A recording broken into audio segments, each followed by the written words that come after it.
ကျွန်တော်တို့ပထမဦးဆုံးအစီအစဉ်အဖြစ်ကြာဆုံးနေပြီးတော့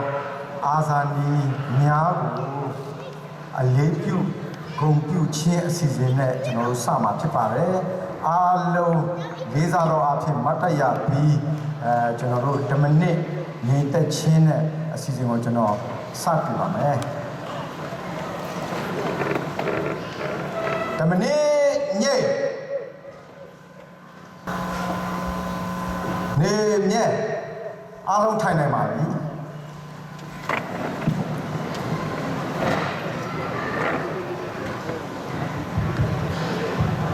အခုလိုဒီနေ့ချင်းအမျိုးသားနေ့ဖြစ်တဲ့65ချိန်မြောက်ချင်းမျိုးသားနေ့အစီအစဉ်မှာ Iowa State ဒီမော်မြို့မှာကျွန်တော်ကိုအခုလိုဖိတ်ကြားပြီးကျွန်တော်တို့ချင်းမျိုးသားနဲ့ပတ်သက်ပြီးမိန့်ခွန်းပြောကြားပြီးဖို့အတွက်စီစဉ်ပေးတဲ့ဒီမှာရှိတဲ့ညီကောင်မောင်နှမတွေအခမ်းအနားစီစဉ်ပေးတဲ့ပုံကိုယ်တွေအားလုံးကိုကျွန်တော်ဒီနေ့ကနေအထူးကျေးဇူးတင်ရှိကြောင်းပထမဦးဆုံးအနေနဲ့ကျွန်တော်ပြောကြားလိုပါတယ်ပထမပိုင်းအနေနဲ့ကျွန်တော်တောင်းပန်ခြင်းနဲ့အချက်တစ်ချက်ကတော့ကျွန်တော်ပထမတော့ကတော့ချင်းလို့ပြောဖို့အတွက်ကျွန်တော်စီစဉ်ထားခဲ့ပါတယ်ဒါပေမဲ့ဒီရောက်ပြီးတဲ့နောက်မှာမှကျွန်တော်တို့ဒီမှာတော့ဖြစ်ရင်တိုင်းရင်းသားတွေကအားလုံးစုံနေတဲ့အတွက်ကြောင့်ချင်းလို့ပြောတာထက်ဗမာလိုပြောဖို့ကျွန်တော်ခုနလိုပြောမေတ္တာရခံတဲ့အတွက်ကျွန်တော်ပြင်ဆင်ထားတဲ့အစီအစဉ်မဟုတ်တဲ့အတွက်ခုနလိုမျိုးအထင်းငေါ်လေးတွေဖြစ်လဲကျွန်တော်ကိုခွင့်လို့ပေးဖို့အတွက်ကျွန်တော်ပထမဦးဆုံးညွတ်တောင်းပန်လိုပါတယ်ဒီနေ့ကျွန်တော်တို့ကျင်းပတဲ့65ချိန်မြောက်ချင်းမျိုးသားနေ့နဲ့ပတ်သက်ပြီးကျွန်တော်ချင်းမျိုးသားနေ့အကြောင်းကိုမပြောခင်မှာကျွန်တော်တို့ချင်းလူမျိုးတွေရဲ့တမိုင်းအချင်းလေးကိုကျွန်တော်ပြောချင်ပါတယ်ကျွန်တော်တို့ချင်းလူမျိုးတွေဟာဖြစ်ရင်ကိုယ်နယ်မြေကိုယ်ဒေသကိုယ်ရိုက်ရွာအလိုက်လူမျိုးစုအလိုက်နေထိုင်ခဲ့ကြပြီးမှကျွန်တော်တို့ကိုယ်ရိုက်ရွာဖွံ့ဖြိုးတိုးတက်ဖို့အတွက်လုံခြုံဖို့အတွက်အခုလိုကျွန်တော်တို့နေထိုင်ခဲ့တဲ့လွတ်လပ်တဲ့ကျွန်တော်တို့ချင်းလူမျိုးတွေဖြစ်ခဲ့ပါတယ်ခုနလိုပြောနေပြည်အလိုက်ဒေသအလိုက်ကျွန်တော်တို့နေစားပေစားအနေဖြင့်ကျွန်တော်တို့တိုက်သူကြီးတွေကနေအုပ်ချုပ်ခဲ့ကြပါတယ်အဲ့လိုတိုက်သူကြီးတွေကနေအုပ်ချုပ်တဲ့နေရာမှာတိုက်သူကြီးတွေကသူတို့ဘာတွေဆောင်ရွက်ခဲ့လဲဆောင်ရွက်လဲဆိုတဲ့ဟာကိုကျွန်တော်တို့ပြန်ကြည့်မယ်ဆိုရင်ခုနလိုမျိုးချီရွာလိုက်နှစ်စဉ်ကျွန်တော်တို့တောင်ရခုတ်မဲ့နေရာတွေခုနလိုမျိုးတတ်မှတ်ပြီးတယ်ခုနလိုမျိုးအဲ့တောင်ရခုတ်မဲ့နေရာတွေကိုရွာမှာရှိတဲ့မိသားစုတွေအလိုက်ခွဲခြားစစ်ပြပြီးမှလုတ်ပိုင်ခွင့်တွေခြာထားပြီးခဲ့တယ်ရရွာအတွင်းမှာရှိတဲ့ခုနလိုမျိုးဆုံးဖြတ်ရမယ့်ကိစ္စတွေပြဿနာလေးတွေကိုလည်းပဲခုနလိုမျိုးတိုက်တကြီးတွေအနေနဲ့ဥဆောင်ပြီးမှဖြည့်ရှင်းဆောင်ရွက်ပေးခဲ့တာဖြစ်ပါတယ်ခုနလိုမျိုးတနေရာနဲ့တနေရာတနေနဲ့တနေတိုက်တယ်ခိုက်တဲ့နေရာမှာလည်းပဲအခုလိုပဲတိုက်တကြီးတွေကနေဥဆောင်ပြီးမှကိုယ့်ရွာကိုကာကွယ်တိုက်ခိုက်ခဲ့ကြပါတယ်အဲ့လိုပဲတိုက်တကြီးတွေကနေကိုယ့်ရွာကိုယ့်လူမျိုးကိုကာကွယ်ပေးတဲ့အတွက်ကြောင့်တိုက်တကြီးတွေကိုလည်းပဲကျွန်တော်တို့ရရွာသားတွေအနေနဲ့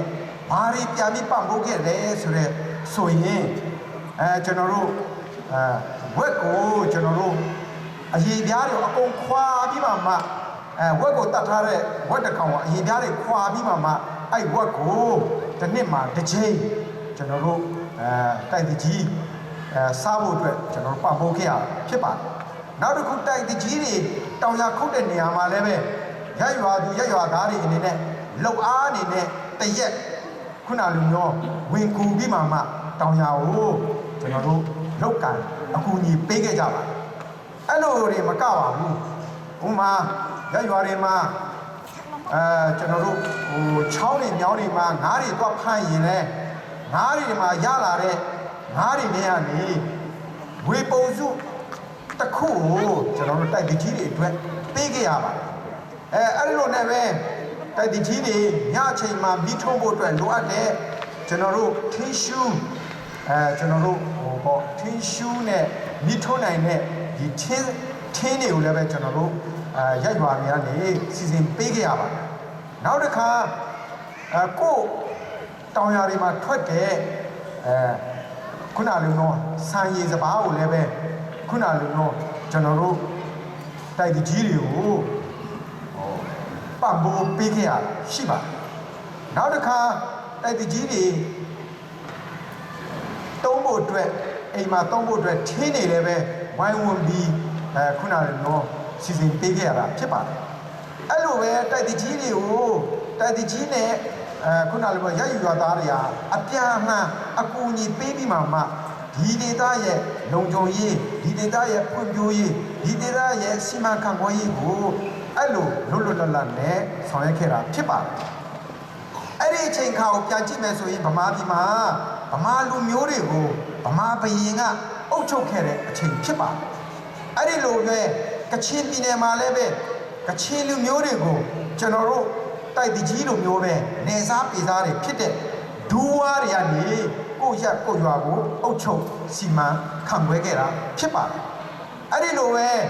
ရှမ်းပြည်နယ်မှာရှမ်းနေစားပြည်သားတွေဖြစ်တဲ့စော်ဘွားတွေကနေကျွန်တော်တို့ကိုဒေသကိုနေမြေအလိုက်စီမံခန့်ခွဲပြီးအုပ်ချုပ်ခဲ့တာဖြစ်ပါတယ်အဲ့ဒါကိုဘာကိုပြတယ်ဆိုတဲ့ခါကျတော့ကျွန်တော်တို့အခုမာပြည်မို့ဗမာနိုင်ငံမို့ကျွန်တော်ကြည့်မယ်ဆိုရင်အရင်တော့ကချင်းဆိုတာတီးသန့်ကိုပိုင်နဲ့ရက်တီပြီးကိုခြေတော့ကိုရက်တီပြီးနေထိုင်ခဲ့တဲ့ဒေသဆိုတာပေါ်လွင်ပါတယ်။ဒီနည်းအနေနဲ့ပြောမယ်ဆိုရင်နိုင်ငံဆိုတာကိုပေါ်လွင်ပါတယ်။ဒီလိုပဲကချင်ဆိုတာလည်းပဲတီးခြားနေတဲ့နေမြေနိုင်ငံအနေနဲ့ရှိခဲ့တယ်ဆိုတာပေါ်လွင်ပါတယ်။အဲ့လိုပဲရှမ်းဆိုတာလည်းပဲတီးခြားနေနဲ့ရှိခဲ့တယ်ဆိုတာပေါ်လွင်ခဲ့ပါတယ်။အင်္ဂလိပ်တွေအနေနဲ့ခုနလိုမျိုးနေချက်စစ်ပွဲတွေကိုကျွန်တော်တို့ဆင်နွှဲလာတဲ့နေရာမှာဗမာပြည်နေအုပ်ချုပ်ခဲ့တဲ့နေမျိုးလည်းပဲ၃ချိန်တိုက်ခိုက်ခဲ့တာကျွန်တော်တို့တွေ့ရမှာဖြစ်ပါတယ်အဲ့ဒီစစ်ပွဲတွေကိုဖြစ်ရင် Anglo-Burma War ဆိုပြီးမှအင်္ဂလိပ်ဗမာစစ်ပွဲဆိုပြီးမှတမိုင်းတွေမှာမှတ်တမ်းနေကျွန်တော်တွေ့ရမှာဖြစ်ပါတယ်1824ခုနှစ်ကနေ26ခုနှစ်ထိနှစ်တိုင်အင်္ဂလိပ်တပ်ဖွဲ့တွေနဲ့အင်္ဂလိပ်အစိုးရနဲ့ဗမာဘုရင်ဟာတိုက်ခိုက်ခဲ့တဲ့အတွက်ကြောင့်ဗမာပြည်ရဲ့အောက်ပိုင်းနေပြည်အားလုံးဟာဗမာဘုရင်ကဆုံးရှုံးလက်လွတ်ခဲ့ရတယ်ကျွန်တော်တွေ့ရမှာဖြစ်ပါတယ်အဲ့လိုပဲ1852ခုနှစ်ရောက်တဲ့ခါမှာနောက်တစ်ချိန်အင်္ဂလိပ်ဗမာစစ်ပွဲပြန်ဖြစ်တဲ့နေရာမှာဗမာဘုရင်အုပ်ချုပ်တဲ့နေပြည်အချို့ဟာအင်္ဂလိပ်လက်အောက်မှာထပ်မံပြီးကြာရောက်ခဲ့တာကျွန်တော်တွေ့ရမှာဖြစ်ပါတယ်အဲ့လိုနဲ့ပဲ1885ခုနှစ်ဒီဇင်ဘာလ3ရက်နေ့မှာတော့ဖြစ်ရင်ဗမာဘုရင်နန်းဆန်နဲ့မန္တလေးမြို့ကိုအင်္ဂလိပ်အစိုးရကသိမ်းပိုက်ခဲ့ပြီးဗမာဘုရင်ဖြစ်တဲ့ကျွန်တော်တို့တီဘောမင်းကိုဖမ်းဆီးပြီးအိန္ဒိယနိုင်ငံကိုခေါ်ဆောင်သွားခဲ့တာကျွန်တော်တို့တွေ့ရမှာဖြစ်ပါတယ်အဲ့ဒီအချိန်ခါမှာကျွန်တော်တို့တောင်တန်းဒေသမှာဖြစ်တဲ့ချင်းဒေသနဲ့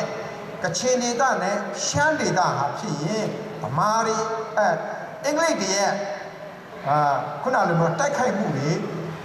မရှိသေးတာကျွန်တော်တွေ့ရမှာဖြစ်ပါတယ်အဲ့ဒီအချိန်မှာကျွန်တော်တို့အင်္ဂလိပ်တပ်တွေအနေနဲ့ချင်းပြည်နယ်ကိုအလိုတိုက်ရင်ရမလဲဆိုတဲ့အစီအစဉ်တွေသူတို့ဆွဲတဲ့ခါမှာချင်းဒေသတွေဟာဖြစ်ရင်ဒေသခုနလိုမျိုးကျေးရွာမြို့နယ်ဒေသအလိုက်အုပ်ချုပ်ခဲ့တဲ့တိုက်တကြီးတွေရှိတဲ့အတွက်ကြောင့်ဒီတိုက်တကြီးတွေရဲ့ခုခံမှုဟာအင်မတန်မှခက်ခဲနဲ့ရင်ဆိုင်ရမှာသူတို့ တိတဲ့အတွက်ကြောင့်ချင်းပြည်နယ်ကိုတိုက်မဲ့နေရာမှာစစ်ကြောင်း၃ခုသူတို့ဖွဲ့ခဲ့တာကျွန်တော်တို့တွေ့ရတာဖြစ်ပါတယ်ပထမစစ်ကြောင်းကချင်းတွင်းမြစ်ကနေ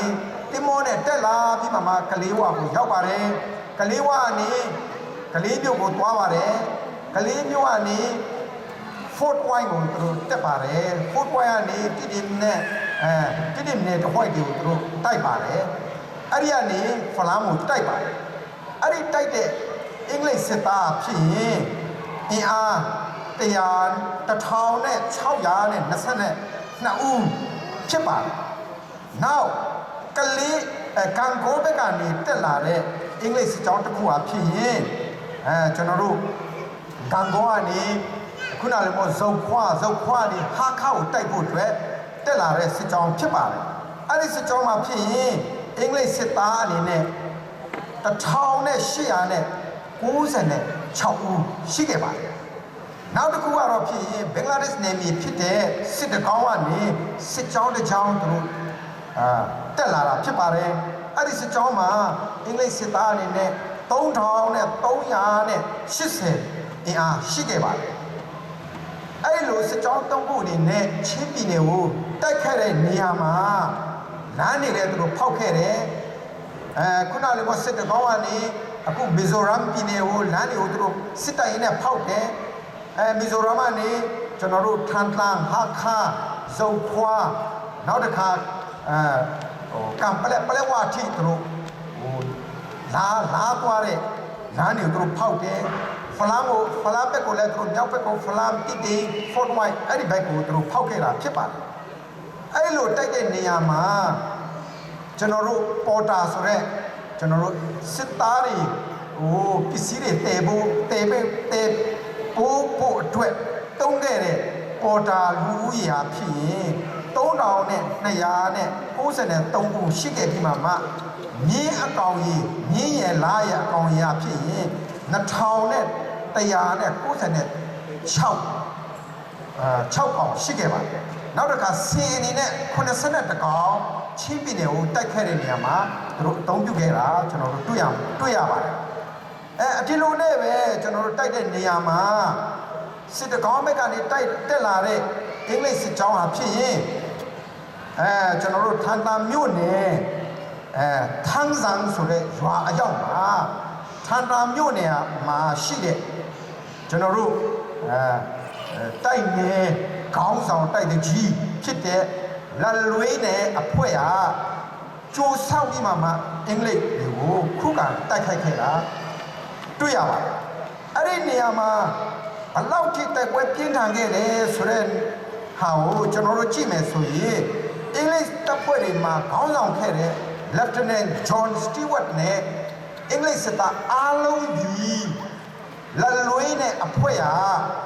တိုက်ခိုက်ခဲ့တဲ့အတွက်ကြောင့်တယောက်မှအသက်မရှင်မဲ့နဲ့ကြာဆုံးခဲ့တာကျွန်တော်တို့တွေ့ခဲ့ရပါတယ်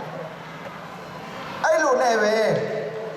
ဒီ Lieutenant John Stewart ရဲ့ဦးခေါင်းကိုလည်းပဲနောက်ဆုံးမှာကျွန်တော်တို့အခုအိန္ဒိယနဲ့ကျွန်တော်တို့ချင်းပြည်နယ်နယ်စပ်ဖြစ်တဲ့တီယိုချောင်းပေးနာမှာသူ့ရဲ့ဦးခေါင်းကိုအင်္ဂလိပ်ဒီကာကိုဘက်ကနေတက်လာတဲ့အင်္ဂလိပ်စစ်တပ်ကနေပြန်လဲတွေ့ရှိခဲ့တာတမိုင်းမှာမှတ်တမ်းမှာကျွန်တော်တွေ့ရတာဖြစ်ပါတယ်ဒီလိုပဲ Fort White ဘက်မှာတက်လာတဲ့အင်္ဂလိပ်စစ်ကြောင်းအဖြစ်ရင်ခုနလိုမျိုးပဲတိတင်ဘက်နဲ့စီစဉ်ဘက်ကိုသူတို့တိုက်တဲ့နေရာမှာလည်းပဲ Lieutenant Palmer နဲ့စစ်တီ12ဦးကြာဆုံးခဲ့တယ်နောက်ထပ်2လအကြာမှာနောက်ထပ်စစ်တီအင်္ဂလိပ်စစ်သား36ယောက်နဲ့36ယောက်ကြာဆုံးခဲ့ပြီးမှ54ဦးဒဏ်ရာရခဲ့ပါတယ်အဲ့တော့ဒီနေရာမှာကျွန်တော်ပြောချင်တာတစ်ခုကတော့ဘာလဲဆိုရင်အင်္ဂလိပ်တရားဗမာဘရင်နန်းဆန်နဲ့မန္တလေးမြို့ကိုတိုက်ခိုက်သိမ်းပိုက်တဲ့နေရာမှာအင်္ဂလိပ်စစ်သားတယောက်မှထိခိုက်မှုကြာဆုံးမှုမရှိခဲ့ပါဘူးဒါပေမဲ့ချင်းပြည်နယ်ကိုချင်းတောင်တန်းကိုအင်္ဂလိပ်တွေတိုက်ခိုက်တဲ့နေရာမှာဆိုရင်ဖြစ်ရင်အကြာဆုံးမှုတွေခုနလိုမျိုးတက်အလိုက်လုံးဝကိုကြာဆုံးခဲ့တဲ့အဖြစ်တွေကျွန်တော်တို့တွေ့ခဲ့ရဖြစ်ပါတယ်ဒီဟာဘာတက်တည်ပြလဲဆိုတဲ့နေရာမှာကျွန်တော်တို့ချင်းလူမျိုးဟာကိုယ်နယ်မြေကိုယ်ဒေသ ကာကွယ်တဲ့နေရာမှာရဲနဲ့စွမ်းစွမ်းတမန်နဲ့တိုက်ခိုက်ကာကွယ်ခဲ့တယ်ဆိုတာကိုကျွန်တော်တို့တွေ့ရမှာဖြစ်ပါတယ်အဲ့ဒီတော့ချင်းပြည်နယ်ကိုအင်္ဂလိပ်တွေကနေ1859ခုနှစ်ရောက်တဲ့ချိန်မှာချင်းပြည်နယ်မှာတော့ဖြစ်ရင်ငါတို့ဆက်ပြီးစစ်တိုက်လို့မဖြစ်တော့ဘူးဆိုတဲ့အတွက်ကြောင့်အခုနောက်လုံးနေအလိုက်ပေအလိုက်တိုက်တကြီးတွေကိုခေါ်ပြီးမှခုနလိုမျိုးစစ်ရဆဲဖို့အတွက်စီစဉ်ခဲ့ကြအဲ့လိုစီစဉ်ခဲ့တဲ့နေရာမှာချင်းဒေသတွေမှာအရင်လိုပဲအုပ်ချုပ်ပါကိုတိုက်နေအလိုက်ကိုဒေသအလိုက်အရင်လိုပဲအုပ်ချုပ်ကြပါဆိုပြီးမှဥပဒေတစ်ခုကို1896ခုနှစ်မှာ Chin Hill Regulation Act ဆိုပြီးမှထုတ်ပြန်ပြီးမှကိုချင်းပြည်နယ်မှာအင်္ဂလိပ်တွေကတိုက်ခိုက်သိမ်းပိတ်တော့ညားလဲအရင်လိုပဲကိုဒေသကိုအုပ်ချုပ်ခွင့်ကျွန်တော်တို့ရခဲ့တာဖြစ်ပါတယ်အဲ့ဒီတော့ကျွန်တော် Chin National Day အနေနဲ့ပတ်သက်ပြီးဖြစ်ပေါ်လာတာကိုအချင်းချင်းကျွန်တော်ထပ်ပြီးရှင်းပြချင်ပါတယ်ကျွန်တော်တို့ချင်းလူမျိုးတွေအဖြစ်အများဆုံးအင်္ဂလိပ်စစ်တပ်ထဲမှာတာဝန်ထမ်းဆောင်တာများခဲ့ပါအဲ့ဒီတော့ချင်းနေရာဖြစ်ရင်ကျွန်တော်တို့ရောက်တဲ့နေရာရောက်တဲ့ဒေသမှာကိုလူမျိုးကိုဓလေ့ကိုထုံးစံကိုလူမျိုးဖွံ့ဖြိုးတိုးတက်ဖို့အတွက်အမြဲတမ်းစူးစမ်းပြီးလှုပ်ဆောင်ခဲ့တဲ့လူမျိုးတွေဖြစ်ခဲ့ပါတယ်အဲ့လိုပဲအင်္ဂလိပ်တွေလက်အောက်မှာစစ်မှုထမ်းခဲ့တဲ့ချင်းလူမျိုးတွေဟာဖြစ်ရင်ငါတို့လူမျိုးခုနလူမျိုးပညာတတ်တွေချုံးလာဖို့အတွက်ငါတို့ချင်းလူမျိုးတွေဖွံ့ဖြိုးတိုးတက်လာဖို့အတွက်ငါတို့စီစဉ်မှဖြစ်မယ်ဆိုပြီးမှအဲ့လိုပဲဒီအင်္ဂလိပ်စစ်တပ်မှာတာဝန်ထမ်းဆောင်တဲ့ချင်းလူမျိုးတွေဟာဖြစ်ရင်စူစီးပြီးတော့မှ1918ခုနှစ်ဖေဖော်ဝါရီလ20ရက်နေ့မှာမေမြို့မှာစုဝေးပြီးမှကျွန်တော်တို့ချင်းလူမျိုးများဉာဏ်ပညာဖွံ့ဖြိုးတိုးတက်ဖို့အတွက်ဆောင်ရွက်မဲ့အဖွဲ့အစည်းမှာဖွဲ့စည်းခဲ့တာဖြစ်ပါတယ်အဲ့ဒီတော့ဒီနေ့လဲကျွန်တော်ညဝထင်းနေနဲ့ပဲကျွန်တော်တွေ့ခဲ့တာတွေကိုထပ်ပြီးနှိုင်းရှင်ပြောချင်ပါတယ်ကျွန်တော်တို့ချင်းလူမျိုးတွေဟာအမေရိကမှာလည်းအနေနဲ့ရမှာရောက်ပါတယ်ဒါပေမဲ့ကျွန်တော်တို့လူမျိုးတွေကိုမမေ့ပါဘူးဒီနေ့လူမျိုးမှာချင်းလူမျိုးတွေအတွက်ကျွန်တော်တို့ရောက်တဲ့နေရာရောက်တဲ့ဒေသမှာဖွံ့ဖြိုးဖို့အတွက်တိုးတက်ဖို့အတွက်အများအားစီမံပြီးဆောင်ရွက်နေတာတွေ့ရပါတယ်ဒါဟာတမိုင်းအစဉ်ဆက်နဲ့လိုက်လာတယ်ဆိုတာကိုပေါ်လွင်ပါတယ်ချင်းလူမျိုးတွေရဲ့စိတ်ဓာတ်ကရခင်ကလေးကနေစပြီးဒီနေ့ထိအစဉ်ဆက်လာနေတယ်ဆိုတာကိုဖော်ပြချင်တာဖြစ်ပါတယ်အဲ့ဒီလိုတော့ပဲဒီလိုချင်းလူမျိုးတွေအဖြစ်ရင်1928ခုနှစ်ဖေဖော်ဝါရီလ20ရက်နေ့ရောက်တဲ့ချိန်မှာငါတို့ချင်းလူမျိုးတွေရဲ့ပညာရေးဖွံ့ဖြိုးတိုးတက်ဖို့ဆိုတဲ့အဖွဲ့အစည်းအဖြစ်ရင်ဒီထက်ကျေပြတ်တဲ့အဖွဲ့အစည်းအနေနဲ့ကျွန်တော်တို့ပြောင်းလဲဖို့အတွက်လုပ်တင်တယ်ဆိုပြီးမှကျွန်တော်တို့သူတို့စဉ်းစားလာတဲ့ခါကျတော့ချင်းလူမျိုးများเนาะချင်းရမ်မှာရှိတဲ့ချင်းပြည်နယ်ပေါ့ကျွန်တော်ချင်းပြည်နယ်မှာရှိတဲ့လူတွေအားလုံးဟာတစိတ်တဝမ်းတည်းပူပေါင်းပြီးမှချင်းပြည်နယ်ဖွံ့ဖြိုးတိုးတက်ဖို့အတွက်လှုပ်ဖို့ဆိုပြီးမှအမည်နာမကိုပြောင်းလဲခဲ့ကြတာကျွန်တော်တွေ့ရမှာဖြစ်ပါတယ်နောက်တစ်ခါ9နှစ်အကြာမှာ1933ခုနှစ်ရောက်တဲ့ချိန်မှာအဲ့ဒီအဖွဲ့အစည်းကိုပြန်လဲပြီးမှအသက်တဖန်ပြောင်းလဲပြီးမှချင်းရမ်ဆိုတဲ့နေရာမှာချင်းမီဖွန်ချင်းလူမျိုးတွေရဲ့ခုနလိုမျိုးစိတ်တူတဘောတူနဲ့ကျွန်တော်တို့ဖွံ့ဖြိုးတိုးတက်ဖို့အတွက်လှုပ်ဆောင်ဖို့ဆိုတဲ့အဖွဲ့အစည်းကိုပြန်လဲဖွဲ့စည်းခဲ့တာဖြစ်ပါတယ်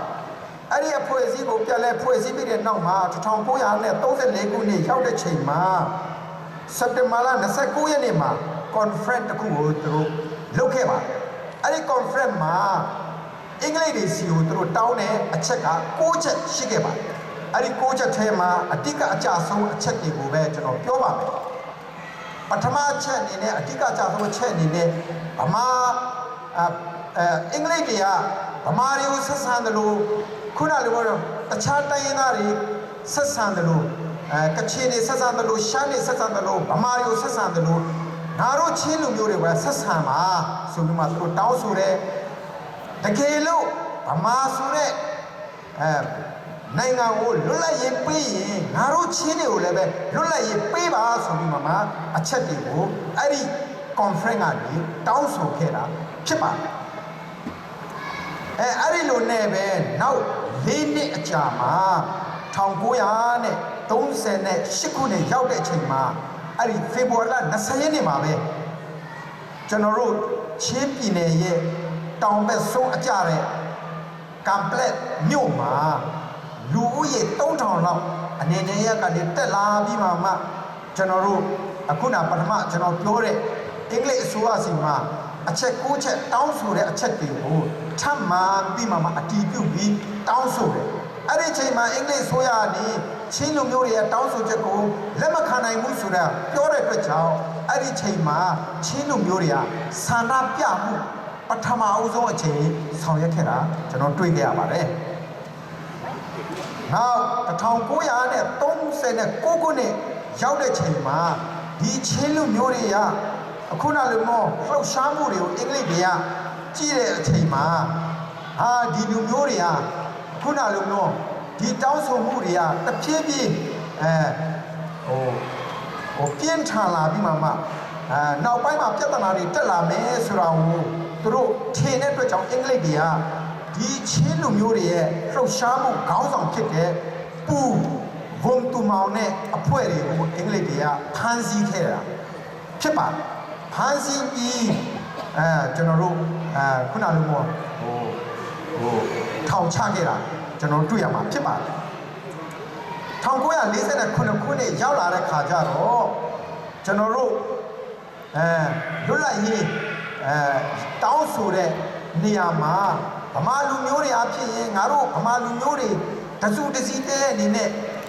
ခုနလိုမျိုးလွတ်လပ်ရေးတောင်းရင်ငါတို့မှာအင်အားနည်းမှာဖြစ်တဲ့အတွက်ကြောင့်တိုင်းရင်းသားတွေဖြစ်တဲ့ကချင်ချင်းရခိုင်ကချင်ချင်းရှမ်းအဲ့ဒီလူတွေနဲ့ပေါင်းပြီးမှလွတ်လပ်ရေးတောင်းဆိုမှငါတို့နိုင်ငံဟာအင်အားတောင်းတဲ့ခုနလိုမျိုးလုံခြုံတဲ့နိုင်ငံဖြစ်မယ်ဆိုတဲ့စီယုံမှုနဲ့ဘုံချုပ်အောင်ဆန်းစီယုံမှုနဲ့ဖေဖော်ဝါရီလ6ရက်9ရက်10ရက်12ရက်နေ့မှာပင်လုံမြို့မှာစီဝေးပြီးမှလွတ်လပ်ရေးအတွက်ပြည်ထောင်စုနိုင်ငံတော်အတွက်သဘောတူညီချက်ရယူပြီးမှကျွန်တော်တို့လွတ်လပ်ရေးကိုအတူတကွရယူခဲ့ပါတယ်လွတ်လပ်ရေးရတဲ့1948ခုနှစ်ဖေဖော်ဝါရီလ20ရက်နေ့မှာကျွန်တော်တို့ဖလားမြို့မှာလူဦးရေ9000လောက်တက်ကျွန်တော်တို့ Chain Special Division General Conference ဆိုတဲ့အစည်းအဝေးတစ်ခုကိုလုပ်ပါတယ်အဲ့ဒီအစည်းအဝေးမှာပဲကျွန်တော်တို့ချင်းလူမျိုးတွေရဲ့ပညာရေးနဲ့ပတ်သက်တာတွေဆွေးနွေးတယ်ကျန်းမာရေးနဲ့ပတ်သက်တာတွေဆွေးနွေးတယ်နောက်တစ်ခုကငါတို့နိုင်ငံဒီမိုကရေစီနိုင်ငံနဲ့တွားနေတာဖြစ်တဲ့အတွက်ကြောင့်ရခိုင်ကကျွန်တော်တို့တွားနေတဲ့ကိုယ်နေအလိုက်ကိုယ်ပဲနေမြေအလိုက်အုပ်ချုပ်ပြီးတားစီမြေဆက်အုပ်ချုပ်ပြီးဆောင်ရွက်ခဲ့တဲ့တိုက်တကြီးစနစ်အုပ်ချုပ်ရေးစနစ်ထဲဒီမိုကရေစီကြတဲ့ရွေးချယ်တင်မြှောက်တဲ့စနစ်ကိုကျွန်တော်တို့တွားရင်ကောင်းမယ်ဆိုတဲ့လမ်းကြောင်းပေါ်ကိုဆွေးနွေးကြတဲ့ချိန်မှာအားလုံးသဘောတူတဲ့အတွက်ကြောင့်အဲ့ဒီတိုက်တကြီးတွေအုပ်ချုပ်တဲ့စနစ်ကိုအဲ့ဒီချိန်ကနေစပြီးပယ်ဖျက်ခဲ့တာကျွန်တော်တွေ့ရပါတယ်1950ခုနှစ်အောက်တိုဘာလ9ရက်နေ့ရောက်တဲ့ချိန်မှာChain Affair Council ကနေဖေဖော်ဝါရီလ20ရက်နေ့ကို Chain National Day အနေနဲ့ကျွန်တော်တို့သတ်မှတ်တယ်ဆိုပြီးမှအစည်းအဝေးဆုံးဖြတ်ခဲ့ပါတယ်ဒီလိုဆုံးဖြတ်တဲ့နေရာမှာ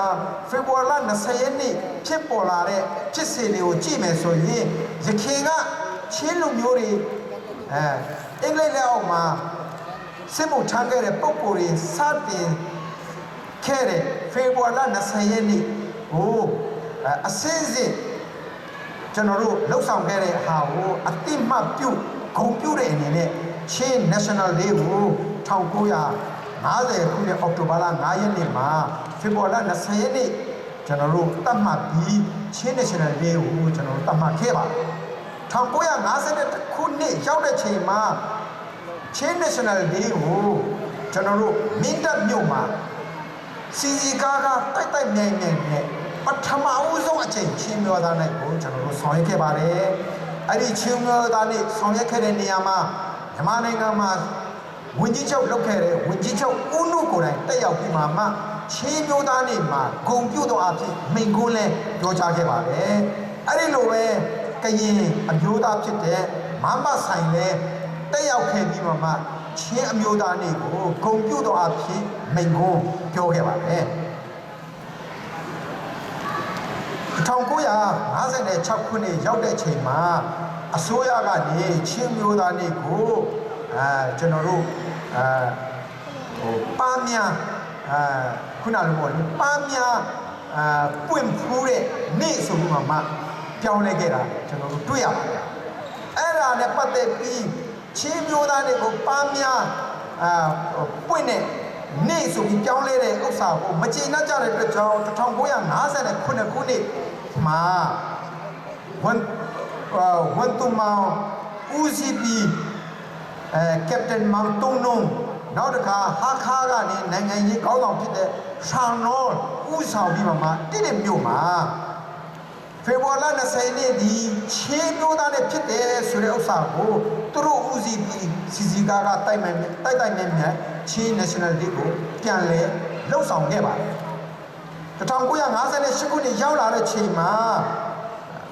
ချင်းပြည်နယ်ဝန်ကြီးဖြစ်တဲ့ခန်းကြီးရန်ကနေချင်း National Day ကိုပြန်လည်ပြီးပြုလုပ်ဖို့အတွက်ဆုံးဖြတ်ပြီးမှချင်း National Day ကိုအစဉ်ဆက်ထပ်မံပြီးကျွန်တော်တို့လှုပ်ဆောင်နိုင်ခဲ့ပါတယ်အဲ့လိုနဲ့ပဲချင်းမျိုးသားနေ့ကိုကျွန်တော်တို့လွတ်လပ်ရေးရပြီးတဲ့နေ့မှာစပြီးလှုပ်ဆောင်တဲ့နေရာမှာ1962ခုနှစ်ဦးနေဝင်းအာဏာသိမ်းတဲ့နောက်ပိုင်းမှာချင်း National Day ဆိုတာမရှိသေးဘူးဒါလူမျိုးရေးစိတ်ဓာတ်တွေကိုအားပေးတာဖြစ်တဲ့အတွက်ကြောင့်ဒါတွေကိုမလုပ်သင့်ဘူးဆိုတော့အယူဆတွေဖြစ်ပေါ်လာပြီးချင်း National Day ကိုတိတ်ပင်မှုတွေလုပ်လာခဲ့ပါတယ်နောက်ဆုံးကျွန်တော်တို့ချင်း National Day နဲ့ပတ်သက်ပြီးပြည်နယ်နဲ့အနေနဲ့တတ်မှတ်ပြီးသူတို့လှုပ်ဆောင်ခဲ့တယ်ကျွန်တော်တို့အခုနောက်ဆုံးကျွန်တော်တို့ CNF နဲ့အစိုးရအဖွဲ့ရန်ကုန်မြို့မှာတွေ့ဆုံဆွေးနွေးတဲ့အစီအစဉ်မှာချင်း National Day ဒီဖေဖော်ဝါရီလ20ရက်နေ့ကျွန်တော်တို့တတ်မှတ်ပေးပါဒီနေ့ကိုကျွန်တော်တို့ရုံးပရဲ့အနေနဲ့တတ်မှတ်ပေးပါဒါဒီကျွန်တော်တို့အမျိုးသားနေ့ဖြစ်တယ်ဒါဒီကျွန်တော်တို့ရဲ့ချင်းလူမျိုးတွေရဲ့ identity ဖြစ်တယ်ကျွန်တော်တို့ချင်းလူမျိုးတွေဟာကိုယ်လူမျိုးကိုယ်ဇေယျကိုယ်ဝတ်စားစီရင်မှုကိုယ်စာပြီးရှိတဲ့အတွက်ကြောင့်ဒီချင်း National Day ဟာဖြစ်ရင်ကျွန်တော်တို့အင်မတန်မှဂုဏ်ယူတဲ့ကျွန်တော်နေ့ဖြစ်တဲ့အတွက်ကြောင့်ဒီနေ့ဟာဖြစ်ရင်ချင်း National Day အဖြစ်တတ်မှတ်ပေးဖို့ကျွန်တော်တို့တောင်းဆိုတဲ့အတွက်ကြောင့်အစိုးရအနေနဲ့လည်းပဲသဘောတူညီချက်ကျွန်တော်တို့ရခဲ့ပါတယ်အဲ့ဒါကြောင့်ဟာခါမြို့မှာလုပ်ခဲ့တဲ့ဖေဖော်ဝါရီလ20ရက်နေ့မှာချင်း National Day ကိုစီစီကားတိုက်တိုက်မြဲမြဲနဲ့ကျွန်တော်တို့တရားဝင်လှုပ်ဆောင်နိုင်ခဲ့တာဖြစ်ပါတယ်အဲ့ဒီတော့ကျွန်တော်တို့ချင်း National Day ဖြစ်ပေါ်ပုံနဲ့ပတ်သက်ပြီးကျွန်တော်အနေနဲ့အချင်းချင်းပြီးဒီလောက်ပဲကျွန်တော်ပြောချင်ပါတယ်ဒါကြောင့်ကျွန်တော်တို့အခုတက်ရောက်လာတဲ့ပုဂ္ဂိုလ်တွေအားလုံးဒီကျွန်တော်အနေနဲ့ဒီကုန်းချုပ်အနေနဲ့မှားချပြောကြားချင်တာအချက်တစ်ခုရှိပါတယ်အဲ့ဒါကဘာလဲဆိုတဲ့ခါကျတော့ကျွန်တော်တို့ချင်းလူမျိုးတွေကိုဘုရားသခင်ကနေကျွန်တော်တို့ကိုဘလောက်ထိကျွန်တော်တို့လူမျိုးတွေပေါ်မှာပြုတ်ပြင်ဆောင်မပြီးလှုပ်ဆောင်ခဲ့တယ်ဆိုတာကျွန်တော်တို့မျက်မြင်တယ်ထ ဖြစ်ပါဒီနေ့ကျွန်တော်တို့အိမ်မက်ထဲမှာမမက်တဲ့နေရာဒေသဘာပေါ်မှာအဖွင့်ဖြိုးဆုံးအတိုးတက်ဆုံးနေမည်ဖြစ်တဲ့အမေရိကကိုလည်းကျွန်တော်တို့ရောက်အောင်ဘုရားသခင်ကပို့ဆောင်ပေးခဲ့တာဖြစ်ပါတယ်ကျွန်တော်တို့ဒီမဟုတ်ဘူးကျွန်တော်တို့မိသားစုကလေးတွေအားစကျွန်တော်တို့ဒီနိုင်ငံကိုကျွန်တော်တို့ကိုဘုရားသခင်ကပို့ဆောင်ပေးတာဖြစ်ပါတယ်အဲ့ဒီတော့ဘုရားသခင်ရဲ့ကျေးဇူးတော်ဘလောက်ကြီးမြတ်လဲဆိုတာကျွန်တော်တို့အနေနဲ့ရေတွက်ပြီးကျွန်တော်တို့စဉ်းစားဖို့အတွက်ကျွန်တော်အနေနဲ့တိုက်တွန်းခြင်းပါ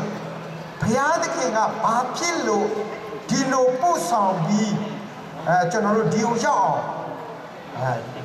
လှုပ်ဆောင်ပေးနေဆိုတဲ့အဖြေဟာဖြစ်ရင်ကျွန်တော်အနေနဲ့ထင်တာတော့ဖြစ်ရင်ကျွန်တော်တို့လူမျိုးတွေကိုကျွန်တော်တို့နိုင်ငံကျွန်တော်တို့ဒေသဖွံ့ဖြိုးတိုးတက်ဖို့အတွက်အသိပညာအတတ်ပညာတွေကိုကျွန်တော်တို့သားတွေသမီးတွေသင်နိုင်တတ်နိုင်ပြီးမှရရှိလာတဲ့